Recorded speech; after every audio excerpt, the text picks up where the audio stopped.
Centre for media studies के अनुमान के मुताबिक 2024 इंडियन जनरल इलेक्शन में लगभग 1.35 लाख करोड़ तक का खर्चा हो सकता है। दूसरे सोर्सेस के हिसाब से ये फिगर लगभग 1 लाख करोड़ तक का था।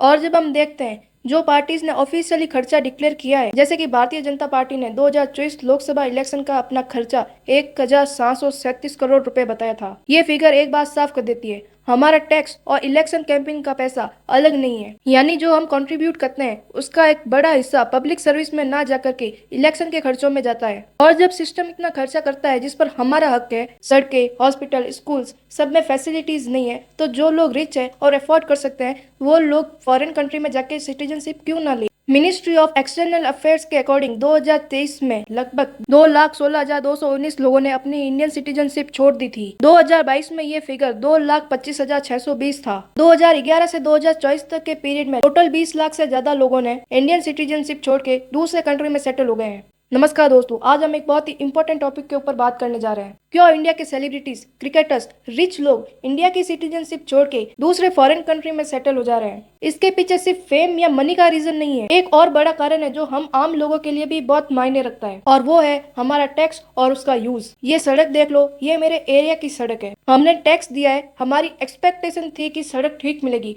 पर यह हालत है।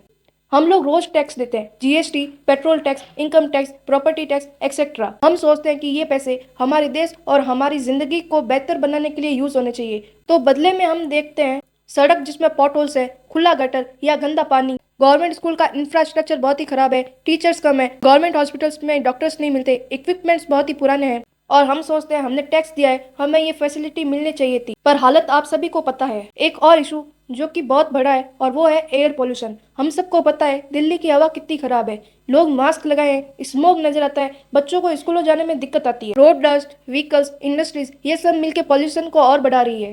पर गवर्नमेंट क्या करिए, वाटर स्प्रिंकलिंग करके एक्यूआई मशीन को मैनिपुलेट कर रही है। डब्ल्यूएचओ और नीति आयोग के 2023 के हेल्थ डेटा के अकॉर्डिंग हर साल इंडिया में 6 लाख से भी ज्यादा लोग अवॉइडेबल हेल्थ सिस्टम फेलियर के कारण मरते हैं, जिसमें टाइमली ट्रीटमेंट, डॉक्टर की कमी या बेसिक फैसिलिटी की कमी शामिल है। नीति आयोग और डब्ल्यूएचओ दोनों के एस्टिमेट्स में प्रिवेंटेबल डेथ इंडिया में टोटल डेथ का 8 से 10% तक होती है, जो मोस्टली गवर्नमेंट हॉस्पिटल और रूरल एरिया में होती है। यानी पब्लिक गवर्नमेंट के लिए कीड़े मकोड़े के बराबर है। अगर कुछ लाख लोग मर भी गए तो क्या ही फर्क पड़ता है। ऐसे ही तो भारत विश्व गुरु बन रहा है। क्या हम अपने टैक्स देने के बदले में यही एक्सपेक्ट कर सकते हैं? अगर हम मैजिकल थिंकिंग में रहे कि बिना डिमांड करे सब कुछ ठीक हो जाएगा, तो ये गलत है। हमारा टैक्स, हमारा पैसा, हमारी जिंदगी, इन्हें इग्नोर नहीं कर सकते। आपके एरिया में सिचुएशन कैसी है कमेंट में लिखो। वीडियो अच्छा लगा हो तो लाइक और शेयर जरूर करना। मिलते हैं अगले वीडियो में, जब तक अपना ध्यान रखो और अपनी आसपास की रियलिटीज को नजरअंदाज बिल्कुल मत करना।